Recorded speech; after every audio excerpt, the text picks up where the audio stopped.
Hello, for those of you who don't know, we're going to be speaking to Sharon Horgan today about her career in comedy and about pushing the boundaries of TV comedy.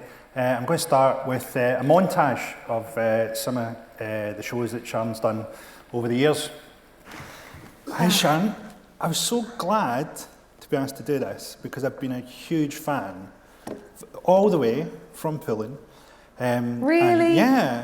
And I can remember at the time, first seeing Pulling, I think I was doing like some quite terrible, probably a variety of terrible panel shows, and seeing it, and it was almost like sort of here's comedy from the front line, and you're sort of like, oh, you're actually allowed to do this, which is one of the worst feelings in comedy, where you just sort of think, oh God, someone's doing this properly, and I've been doing this. What were you doing? I was sort of guessing the odd one out on a variety of panel shows. I'm so sorry. But do you find now, with the success of Catastrophe, there are people who would just think you've appeared from nowhere and they don't know your previous shows? Yeah, I think so, because not many people watch them. I don't think not many people watched Pulling, even though, you know, it did fairly well. I think it had an audience of 200,000, which these days, come on, it's brilliant. But and Dead Boss was the same, and any of the other stuff. But yeah, so I suppose so. Well, should we have a wee look at Pulling first, and then we'll talk about it? Yeah, go on then. Oh my God, I'm so glad you laughed. You never know when you get to the end of a clip. Well, that's sort of like the start of like quite a few quite hard to like characters. Well, not hard to like, but quite harsh characters that you've played. Are you secretly an awful person, or are you just good at writing those characters? I think I am secretly an awful person, but I don't think they're hard to like characters, because I think it's really easy to write hard to like characters. It's kind of fun, but it's kind of hard to watch that. So I think when you create a character who has no self-awareness, or is selfish, or, you know, or like in Donna's case, doesn't want her fiancé to get on with his life until her life is in a good place. You know, you have to, you kind of have to give them, you kind of have to feel a sympathy for them. You know, you kind of have to relate to them, and, you know, so they can't be too awful. And what was going on in your life at the time? Were you drawing on bits of your own life or your recent past? Well, at the time that Pulling was commissioned, I, you know, lived in a nice house, and I had a husband and a baby. But like 5 minutes before, I was living in shared cooperative low-rent housing with an alcoholic nurse and a teacher, and you know, and I didn't have anything. I wasn't really writing, and I, you know, was barely acting. A couple of plays above some pubs, but so my life very close to that. That's what I was kind of drawing on. And Dennis Kelly, who wrote it with me, his life was shit as well. And so we both really needed it, but we both had this very recent experience, which was feeling like we were entitled to, or not entitled, but feeling like we deserved success, which is ridiculous. I think that's probably why I liked it so much. My life was shit. But I think that's the thing about the Donna character, you know, that she kind of felt that as well. She had that, you know, there's something better out there, but how do I get it? And we were like that. We were like, how the fuck do we get something on the telly? And then, as it turns out, it's pretty easy. Well, this is the first big question. How did you get it on telly? What happened? Well, just, you know, like the hard way, I guess. I mean, I did plays, really bad plays for a long time, and wrote sketches and wrote on other people's shows, and then wrote some sitcom spec scripts. I wrote a sitcom called Struggling, about a struggling actress. So good. And Dennis and I wrote a sitcom about the famine in Ireland, about a family of tenant farmers who live next door to British landowners, and it was called The Good Blight, and it was also shit, but it was kind of mental, and I think it had enough sort of going on that you know, Shane Allen, who was at the BBC doing new comedy then, he saw it and he kind of thought, oh, there's something, you know. All right, so he was at the BBC originally and now he's back there. Yeah, I think so, yeah. And then pulling. I really wish I hadn't worn a leather dress. It's so sticky. I found out in the hotel that if I sit up and then sit down again, my thighs make a fart sound.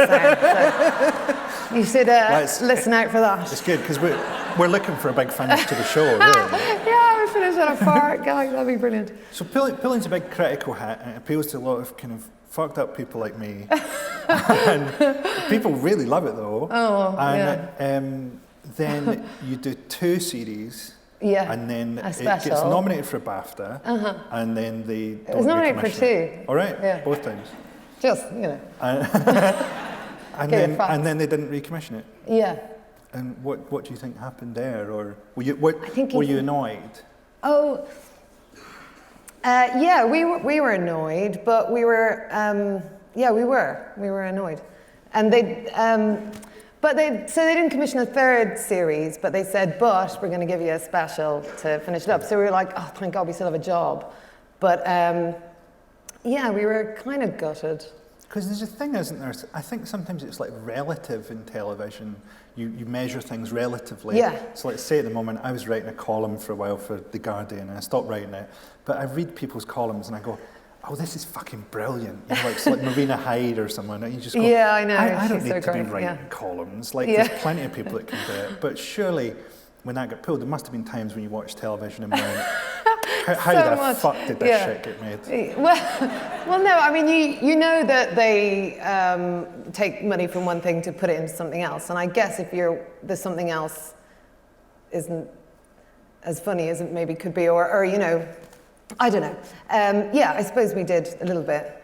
But we were also, and this is genuine, we couldn't believe that we'd got our show on the telly, and we couldn't believe that we'd gone from our situation into this. And with pulling, we were really they allowed us to just do what we wanted and be brats. And so in a way it was kind of like, well, I don't know how that happened anyway.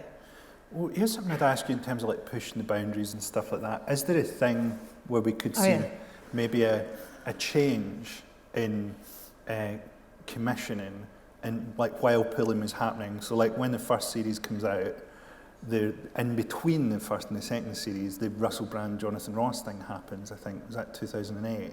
I have no idea. And I think there was like a kind of changing in attitudes at channels of, I don't know if you remember, but there used to always be the buzzword authorship is what they wanted from programmes. And it was like, the idea was they'd had a couple of big hits with The Office and maybe Phoenix Nights or something. The idea was to get like a performer's vision and to kind of give them their head about it. And they used this word a lot. And then after that kind of Jonathan Ross, Russell Brand scandal, it was more about brand. You know, they're talking about we're a brand, and you know, the BBC's a brand, and this maybe doesn't fit our brand. And you know, did you think that any of it was to do with changing attitudes, or? Well, I don't know. It's hard. I guess they sort of batten down the hatches a little bit, but I think it's. I think like especially with pulling, it was so unusual for them to take that kind of risk, and you know, in some ways it paid off, and in some ways it didn't, because it didn't get huge audience. And I guess it's a business, isn't it? And it's about getting the audiences. And I think when they start playing safe and they stop sort of letting people just do what comes to them naturally, then it does sort of stem creativity to a certain extent, because what they're trying to do is replicate, you know, a hit show and find another version of that. And I think that can be quite. I don't think it necessarily brings the best out of creative people or performers or writers, because you end up seeing the same thing just done, you know, a different way. And instead of having like 24-year-old blokes writing about what it is to be a 24-year-old bloke, they're writing about, you know, a big happy family comedy, and it's going to be terrible. And I think the dialogue's going to be terrible big happy family comedy. No, but you know what I mean. People have kind of got to write the thing that they're sort of born to write, or you know, that thing they really need to say. Otherwise, it's just going to be the same as everything else. And I wonder as well if the really sort of ratings is the main thing and critical success is a sort of bonus. So when something comes out and it's a big ratings hit, like Mrs. Brown's Boys, just as a random example, then they try and do another one of those, and they look for the next one of those quite a lot. Whereas when something comes out and it's a critical hit, they go, oh, that's ticked that box for a while. We don't need to make another sitcom with a lesbian for 10 years because that's done it. Yeah, you know? I think that is a little bit of a problem. I think interesting stuff does get made and find its way, but once they have that interesting thing, then they kind of go, right, well, that's done, and you know, everyone else has to kind of fit more of a brief. And I mean, I get it. I get why you would want to create a sitcom that has 7 million viewers, and sure. You know, it's a tricky position to be in because it must be so hard to work out whether it's shit or whether it's going to get, you know, 7 million also, viewers. we're in the position of telling them, look, this thing that gets you all these viewers and success is fucking shit. That's our message, you know, our message of nihilistic despair. You should actually be doing something different. I wonder if it's gone too much that way though, because to me it seems a bit like television now is sort of Bath Night 1978, and they're remaking a lot of old comedy shows, and there's a sort of air of it's almost like you wouldn't know there had been alternative comedy. So if you watch Pulling, you can go, oh, that's something very different. Like if my mum watched Pulling, she would see that as being very different from what she'd been used to watching. Whereas like now, you could pretty much watch most things. So like most of the comedy is observational, most of the comedy shows are variety shows, most of the sitcoms are kind of family friendly. It's kind of like, I think it's hit a bit of a stale patch. Just blame the British public.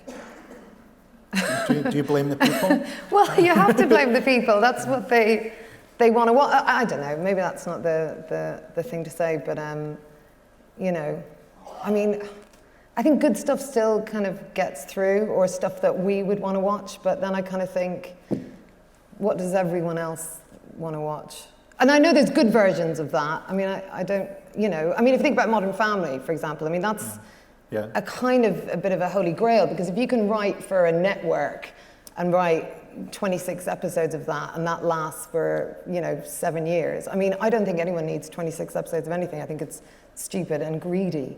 But if you can do that, and you can make it good, and you get good performers, and, you know, there's really fucking good jokes in there, and, you know, so it can be done, but it's hard. Maybe it's about educating the audience as well, and maybe they have to give things a chance. So like, one of the things I thought you did that they should have given more of a chance was Dead Boss, which they put out on BBC 4. And I think no, it was on BBC 3. Was it BBC 3? Yeah. And I think they should have put that on BBC 2, like when they'd made it, and gone, well, this has got I think it had a broader appeal than what they imagined. Well, I was really, on purpose, trying to write something with a broader appeal, because when Pulling got cancelled, I was like, sure, I'll get something else. It'll be easy, and actually it really wasn't easy, and I kind of, you know, ended up making a load of pilots and writing scripts, and nothing was kind of moving. And then I thought, I know I should write a really big, stupid, funny, you know, hopefully sitcom. And but you know, I mean, there's things I'd do differently, I think, if I was doing it again. And I kind of sort of understand why it was cancelled for a bunch of reasons. But well, should we have a wee look at it, and then we'll talk about it? Yeah, go on then. Well, so we made that for BBC 3, and like I was saying, I was trying to make something big and stupid and funny, and but I think the controller at the time was saying, you know, cast it younger, and we didn't. We were kind of casting who we thought were the funniest people or the best people. And I think, you know, it was on BBC 3, and that does have a kind of, you know, a younger demographic. And I think if we'd sort of bad educationed it or something, you know, or if I hadn't put myself in the lead role, but I hadn't had any acting work for a while, so I was like, come on. And, you know, I think if we'd gone a bit younger, it might have sort of built up a kind of bigger audience, because that's who the channel were attracting. And I think, as I was just a bit like, well, fuck it, you didn't do what I said, I'm not going to commission anymore.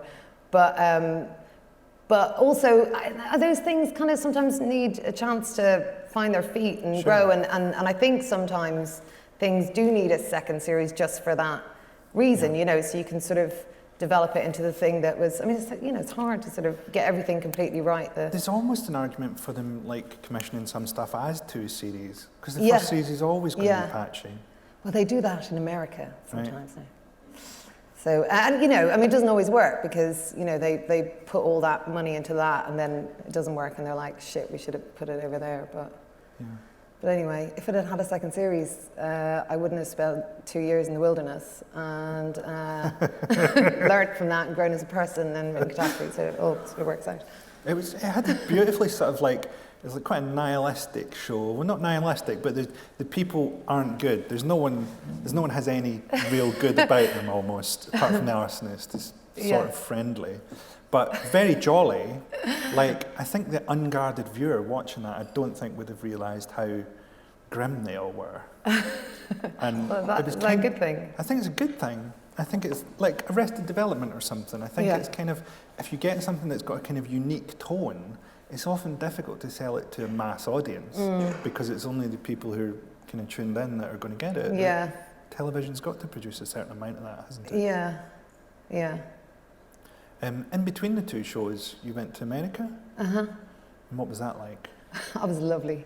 No, it was grand. I didn't really go to America because I have a sort of pride thing and I couldn't deal with the fact that if I went there and it didn't work out, then I'd have to come back with my tail between my legs. So I would just go over and make a pilot and then come back and be like, hey, I didn't really go anywhere. It just failed. But so I did that like I made about 3 or 4 pilots. And like, in a way, they were sort of telling me that was success, you know, because so many things don't even get past the kind of treatment stage or the script stage. So the fact that you're making stuff, but it was, you know, I learned a lot from it, but it wasn't necessarily the most creative kind of time because I think it's hard to make shows for networks. And like I was saying, you know, sometimes it works out and you get a, you know, a Modern Family or whatever, but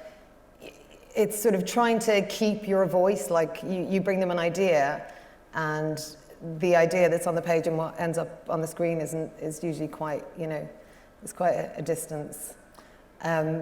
Because they love you and they want you and they want your voice, but they also want to mold it into the thing that they, you know, is going to please everyone. And that doesn't always create the best material. And I think if someone's going to invest in you as a writer or a performer, if they're going to pay you to make something, then they kind of have to trust you. They kind of have to trust that, you know what you're doing, and so then everyone is happy, you know, because you're happy with what you've made, and you know, well, maybe they'll be happy, I don't know, but you know, quite often what you end up is with nobody being happy and the product not being great. Product, Jesus. Well, also, they've got to take some risks, haven't they? They've got to occasionally just let stuff where they go, I don't really get this. And, you know, there's this sort of attitude sometimes if we want to take risks that work, we like the idea of risk, but we don't want to take the risk. You know? I also wonder sometimes the bits they moderate or the bits they worry about in scripts are sort of the bits that we would now call, that we've got the language for it, viral. So the bits that people might share online, or the bits that people might go, I can't believe they did that, or that was the saddest thing or the funniest thing I've ever seen, or whatever, are sort of the bits that, you know, when you send a script to the BBC or Channel 4 or whoever, that they go, oh, you know, not sure about this, not sure about the menopause scene, you know, and that's the red flag, is over almost the sort of content that you want to have some of in a script. Right. Well, I've genuinely never had that situation. I've never had anyone ask me to remove anything from a script, really. I don't think so, unless it was something that, you know, wasn't funny enough or not working. I mean, in the you know, the sort of network experience was slightly different because you have to cater for kind of more of a family audience, and you can't swear and you can't show arseholes or whatever. But but like for Channel 4 or, you know, with Amazon, or it's always just about, you know, it funniness. Really is about, what, did you say farts? Just funniness. Oh, sorry. I genuinely thought you said it's about farts. You know, it's always been about, and I think I probably would say no if someone asked me to take out a joke I thought was funny. I think I probably would. I wish I'd done that. Yeah. It's never had the balls. But maybe Well, yours think were another one. really horrible. dark and horrible. Yeah. Some of them were. Some of them weren't. Well, I mean, even like with pulling, and we killed that cat. We weren't, no one said. They might have said about the cat. What do you think? And we were like, no, it's going to be really funny. And I think that was more about. You had to love the characters to understand why they were killing a cat, and I think it's about context. Is that from a slightly different time, though? I wonder if you could still kill a cat. I think you could still kill a cat. I think you should kill a cat in Catastrophe, just so we can gauge it. There's a slight thing, isn't there, where I think when people... Comedians, I come from like stand-up background rather than acting, but when they first go into telly, they think, I'm going to meet all these arseholes, they're going to not understand comedy, they're going to be very sort of jobs worthy, and it's not really like that at all. I mean, the people you encounter at the first layers in television are pretty cool and switched on comedy commissioners and people like that, I find. Do you find that? Do you agree or not? Yeah. Right. And I find that there's a certain thing where you're almost shocked, where you go, so like the first sort of people I met were like Shane Allen and Neris at Channel 4 did a show with us and stuff like that. I think these people know comedy inside out. They're exactly the sort of people you want. And then in various jobs I've done, I've kind of found it's all cool up to a level where there's often someone who doesn't quite get it, sticking their oar in, and it's often someone who's like 2 gin and tonics away from being tasered in a corridor, has a say about whether this happens. And really sort of those cool people's job is almost to give you the bad news of, oh, oops, sorry, so-and-so saw your script and we're going to need to make some changes. I don't know, how do you feel about that? Yeah, but I guess it's about relationships. I mean, now, like, I am on the other side sort of producing as well, my company, and you've got to allow people to have hope, and you've got to encourage writers, because that's the thing, and that's what I guess makes them better and stuff. And I guess I feel like I'm being diplomatic, but like it's somewhere along the line, the yes people have to say no, because not everything is good enough and not everything is Sure. the right thing. And so I think it's easy to be at the top and say no, because maybe you don't have to sit with the poor writer in the room. And so there needs to be a sort of various kind of levels of cotton wool along the way. But Jesus, it's dog eat dog, Frankie, Sure, and it's easy to be negative about it, but really, I mean, so many of the people that you work with along the stages are great. Yeah. That's my overall experience of it has been, God, I can't believe what this great person is going to produce my Radio 4 thing. So, yeah, this is fantastic. Is there a slight thing though, where you meet these people who are very cool, who are commissioners or whatever, and the people above them seem even more relaxed when you meet them, and it's because the stress kind of flows downhill towards the performers and the producers. They're a bit more relaxed than us. Yeah. And then it just goes down to like, well, that's the person we've got to get to do this. Yeah, I guess. They do seem very relaxed. But, it's I guess it's more about management, isn't it? It's sort of about, it's not necessarily, I mean, I think doing the job and making TV and, trying to make it for the money that you're given and all of that, and wait and see if anyone watches it and then be criticised or not. I mean, that's all pretty stressful stuff, and then you've got to try and not lose your job along the way. Sure. But, and maybe our egos are more involved with it than theirs, and maybe they're on amazing drugs and just heavily tranquilised. That's what we should do. I already do that. We're going to have a wee look at some clips now of your current show, Catastrophe, and then we'll have a wee chat about that. Okay. It's a great show in explaining the ridiculousness of male sexuality, which I don't think gets enough flack. You met Rob online? Yeah, on Twitter. So the only thing people online want to collaborate with me on is making a suit out of my own skin. How did you start with Rob? How did that get kicked off? He'd seen Pulling and he got in touch with me cool. via Twitter, via the mode of DMing. Right. Yeah. Slid into your DMs. Now 2 series later.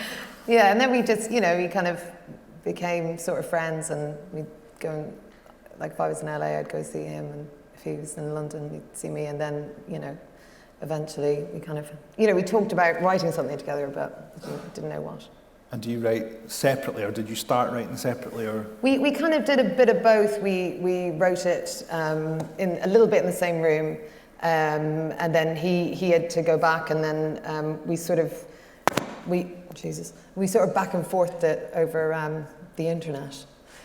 We would Skype and come up with ideas and story stuff, and then I'd begin writing it and send it to him, and we had this great sort of 24-hour kind of workshop going because of the time difference, and we wrote the first series really quick because of that, and then I went to LA to do the sort of rewrites, and we realised it wasn't that good. It looks better written down than when we started reading it out loud, and then we spent a lot of time rewriting it, and we were in the same room. Cool.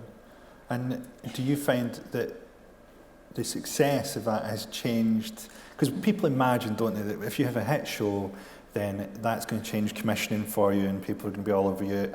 And in reality, it often just stays the same for everybody, and every boulder is just pushed up on your hill. It's the same. It's just as hard. I mean, people are nicer to me. I get more meetings, but it's chat until you make something else, and then. Yeah, exactly. You just say no in a nicer way sometimes. Yeah. They probably say no in a nicer way, but it is. It doesn't necessarily. It's great to have a show that does well, but it doesn't make you think. It doesn't make me relax either. I kind of just think, oh, well, that means I got to keep making stuff that people like. And you find you've got no boundaries there, so you can do what you like on the show. No boundaries, catastrophe. Yeah. They just let us do whatever the fuck we want. They honestly just, they're like, make it naughtier or make it filthier or funnier. Because there is that thing, isn't it? Comedy gets quite scrutinised, and then like reality TV is just like some Geordie fucking an octopus. They're pouring over some joke. Yeah, but I think thank God for all that, because that gets made, and therefore that kind of uses up. Basically, I think we get to make what we make because there's stuff like that on. But can you do something like that to a big giant Mrs. Brown's audience, right? Not Mrs. Brown's audience, but could you get that size of audience with people who don't start their barbecues with petrol? And there is room, I think, for like mass appeal in shows like that. I don't know why more people don't watch it. I don't know. I'd like to strap a load of people down and say, have you tried this? Because I think I don't know what puts people off or what would make someone decide to not tune in. I mean, it's got a big smiley American in it, and and there's lots of sex. So no, I honestly, it's I don't know. I honestly thought the internet would pull viewers over to more alternative comedy. So like they would just see a clip of that somewhere and go, oh right, there's better stuff than what's on BBC One. I know. But you think it hasn't happened. I don't know. I guess it's not family viewing. I guess the thing that really gets bums on seats is when it's something that a family can watch together, right? Mm-hmm. Even though that seems like a bit of a antiquated kind of vision. Like, do people watch TV anymore? But they do. They still. I mean, I still do. I still sit down with my family and want to watch. It's very true, and I think you can see a lot of the shows now. They're aiming for, mothers watching it with their teenage daughter or whatever, and then often they cancel those shows quite quickly as well. Sometimes you just like you sort of need to give things a chance, don't you? Yeah. I thought Raised by Wolves was a bit like that. I thought, well, that's surely ticking your boxes, but you're not. I think there's a lot of things, isn't there, when people talk about who who are not making television, they talk about, oh, the channels like to tick boxes. They want, you know, ethnic diversity. They want female-led sitcoms and all that kind of stuff. And that doesn't seem to be true to me. And that often when they get those shows, either they get rid of them or they go, well, that box is ticked, as we said, for a long time. And I think it's definitely harder. Yeah, I mean, less with female-led shows now, because all the good shows are female-led. Well, it seems to have changed in the last maybe 2 years. Yeah. But, you know, certainly shows with any ethnic diversity, or it feels like, we have one, so we're good. It's like female stand-ups on comedy bills. Sure. You know, we've got our girl. Yeah. I just think they should have quotas. I would just have quotas, because they've been trying to do it for years. You have things at the TV festival as well, where they'll bring in quite senior people from the BBC or other channels, and they go, oh yeah, it's terrible, we don't have any black people, or, you know, and you go, well, you're the fucking creative head of the BBC, just do it. It's your job to do it. And they're very good at shrugging and going, well, isn't that terrible? And I think they've proved they can't do it, and that there should be quotas across the board, and they should be forced to do it, because it shouldn't be like, you know, some young black comedian's job to make sure that the BBC have representation. It should be their job. You know, it's very simple to make it their job. Well, ABC kind of did that, sort of turned it around. Yeah, I mean, because they've got, you know, Fresh Off the Boat, and they've got Blackish, and they've got, I don't know, they really sort of decided that they were going to actively, you know, sort that out, and they did, and they're good shows, and they've sort of got good figures and critically kind of appreciated and stuff, and so yeah. But I mean, it kind of has to start with us as well, right? Yeah. You know. Yeah, sure. We'll have a wee chat now about what you're up to post-catastrophe, because you've been in America. You look really debonair now. Thanks, I'm a former alcoholic, so I just kind of like having a drink in my hand, even though I don't drink anymore. It's some kind of security. But you've been in America doing pilots and pilot seasons and things like that since then. What's that been like? Because that's probably a whole different world from this, isn't it? The pilot stuff? Yeah. It's, you know, it was, I did it for years, and eventually also I was working with HBO for years, writing scripts before, you know, they picked up my show, and it kind of, not my show, Sarah Jessica Parker's show, but the show that I wrote. So it's, it just takes a while. I mean, it's tricky, because you don't really, it takes a while to find your feet and sort of find out what, you know, the network for you is, and the thing that sort of matches your sort of style or tone or whatever. So you don't, you know, you kind of, it's a bit of trial and error.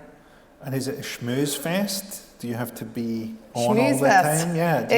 Not really, because I can't do that. Right. So I'm not very good at that. Do it. You'd be so shit at it.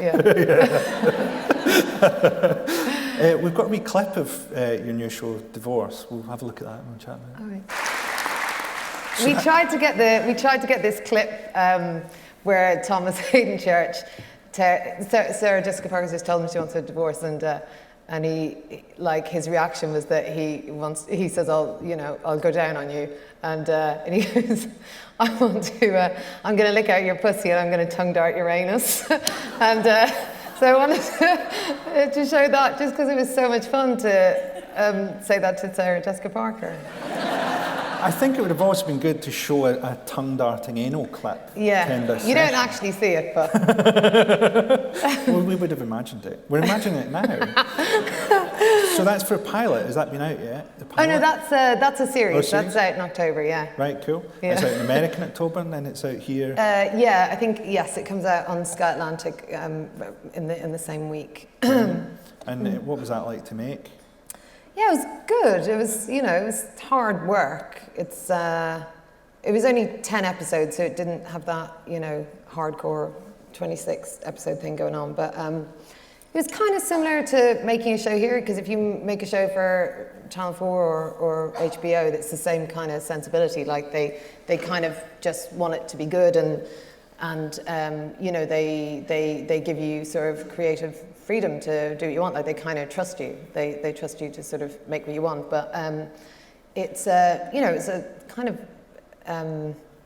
there's a big team of people around me kind of helping me, so I kind of feel like it's almost cheating saying it's my show because, you know, there's a big old team of people. Cool. There does seem to be overall further out stuff in America though. If you look at like the sweep of American comedy, like one of the first things you think when you see, say, Arrested Development or something is that's not going to get made here. And then it goes all the way out to like Adult Swim or something like that. You watch those and you go, some of these are fucking brilliant. Yeah. And they're just clearly goofing around. And that to me almost feels like the cool kids of comedy. Yeah. And we're They are like, the cool kids. We're going, how do we get Mrs. Brown's crowd in? How do we do this? No, but you got to understand, they think we're the shit. Like, they love our stuff. Yeah, absolutely. And totally. I mean, not just the commissioners there or you know, the networks, like the writers, the people who make comedy, they love what we make. I mean, I'm not saying all of it is up their street, but all of their stuff isn't up our street either. You know, there's an awful lot of very bad TV made out there. It's just, you know, I guess there's more of it, so there's therefore more good stuff, you know. And we just see the cream of this massive industry. Yeah. Awful lot of bad stuff out there. I sort of worry sometimes though that like British channels, the way they're moving now into being like kind of brands and we're like this and you know, they're quite safe brands, is going to stop them from making kind of challenging stuff or challenging comedy stuff or taking more risks or being more diverse or whatever. Yeah, what do you mean here? The channels here? Yeah, and I sometimes wonder if all that American stuff and the fact that we can get it online allows them to go, oh, well, you know, you don't really need a satire show on the BBC. You can just kind of watch The Daily Show or something. You know, it's almost like that. It's like it is kind of catered for in the culture. It's just that we don't make it.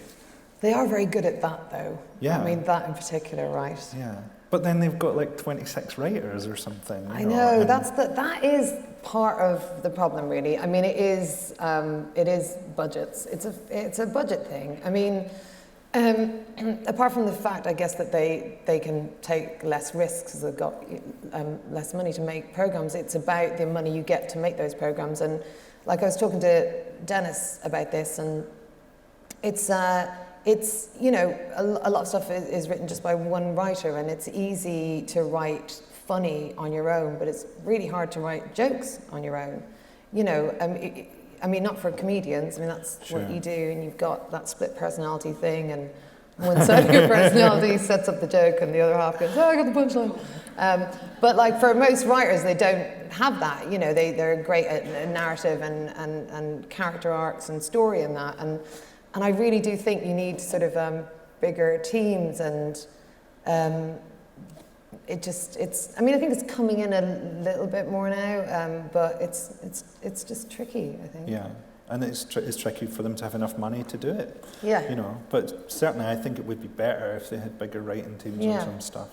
Well, I think because we did really well at the Olympics, and that was a load of money got put into that, and so now maybe we'll take a bit out of that.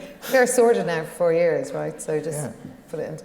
Yeah, and give us their drugs as well. Give us their drugs. Human growth hormone. We don't perform on that level, you know. I want to be a female hurdler who looks like Batman presenting a satire show. This is what the world needs. What would you change if you could change anything? You just go into God mode and go, I would do this commissioning, program making business slightly different.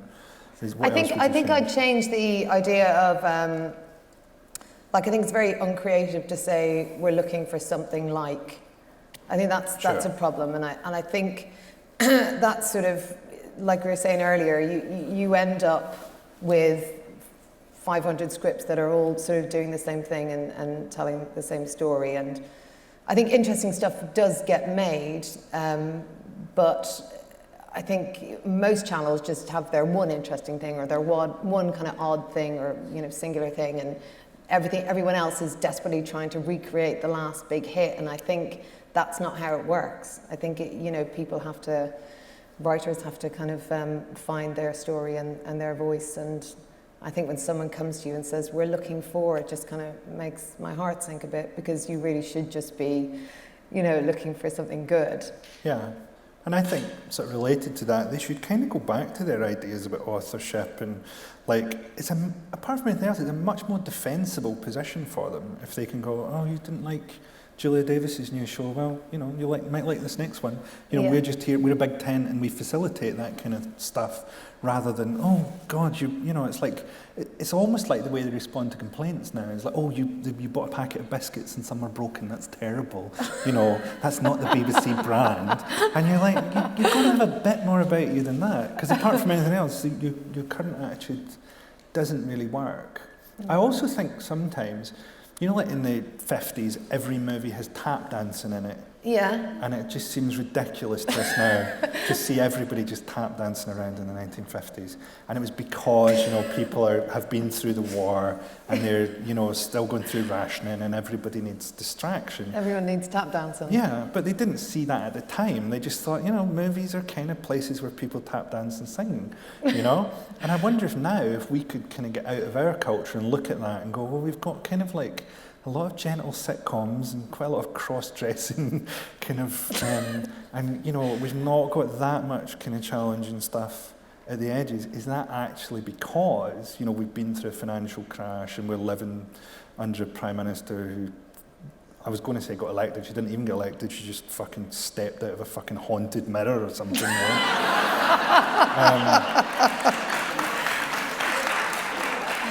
if we looked back on this, maybe would we go, well, those were quite hard times for Britain, and they couldn't really handle it, and they had to watch some quite, you know, soft soap comedy. You think that makes for wanting something safer that kind of feels like yesterday when everything was okay? Sure. Well, after the financial crash, the first thing that happened was Michael McIntyre was the biggest comedian in the country. You know, because people, oh God, I just want to hear some shit about what it's like in a fucking changing room at a gym or something. I can't handle, you know, the fact that my country's at war or whatever. I'm going to just try and shut it out with this. I think, but I also think let's just bring tap dancing back again. Yes, absolutely. I love Have you those films. seen Crazy Ex-Girlfriend? No, I've not seen it. No, you should watch it. It's a murmur of approval. Is it tap dancing? Well, it's a bit sort of all singing, all dancing, but and that sounds not great. But she's also got a personality disorder. That's better. Yeah, it's more up my street. It just felt like one of those shows when I saw it that we don't. It's hard to make because it's hard to take a risk on doing something like that, and it's also really big budget. Like I was watching it and doing what I do when I watch any show is like counting the extras and going, never get that many extras. Well, I've really enjoyed Fleabag on BBC. Yeah, I don't know if I you've seen watched that. Yeah, I really enjoyed that, and I kind of thought it's so bold of them to just have someone with what I assume is an intimacy disorder as the main character, and just never mention it. Just she's just like this. But also, she's just so you can't take your eyes off her, you know. Yeah. So whatever heinous thing she's doing, you don't mind because you just like watching her. And I hope we get more like that. But if we try and look at positives, what are the positive things about the situation now? If you're trying to make the sort of shows that you've made, what would you say are the good things about our current scene? Well, there's more places for TV, right? Yeah. There's all this streaming and there's people seem to, I mean, certainly in the States on those networks like Netflix and Amazon, it's not about pleasing an advertiser or a demographic. It's kind of like they just want to make what they think their audience might like. It's super just catered towards making good stuff, and there's lots more of them.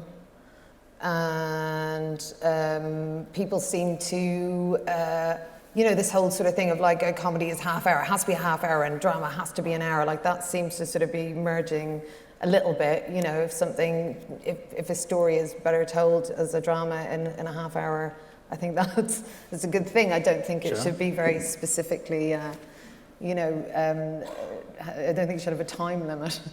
I guess that idea of like performer, writer driven stuff, and I think it is getting back to sort of authorship and, people sort of telling their own stories, and they're the best stories to tell because they're, you know, they're truthful and sort of people like that. Yeah, I also think like when you look at it, they've got a lot of the right people in the channels. They've got a lot of talent. There's loads of talent about. I mean, like I think when I started doing telly like 10 years ago or more, there weren't that many great people about, and now there seem to be like loads. You mean in terms of producers? No, in terms of writer performers. Yeah. And they also have like an audience. So like the British audience are very different from America in that they're all piss takers, and that they have a huge sense of irony. And some of the shows I've been quoting about has been great in America got cancelled, didn't they? Yeah, exactly. You know? Yeah. And you feel like you've got all this stuff, you just need to put it together, and we should have more out of this, you know? But also, I think it's great that there's more sort of short form TV around as well, you know, because certainly when I started out, it was, you didn't really have a clue how to make, a fully narrative half hour or whatever, and so therefore you just made these little taster things that no one ever got to see. Well, now it feels like a real viable way to, to tell a story, and that kind of style of content is more popular. Yeah, cool. Well, I think we've tried to leave you on a positive note. So glad I ended on the word content. Yeah, I think we've actually found quite a lot of jolly, upbeat things to say about the current telly industry. I wasn't going to let you lead me down a dark path. Fuck that. Yeah. Ladies and gentlemen, can we hear it for Sharon Horgan?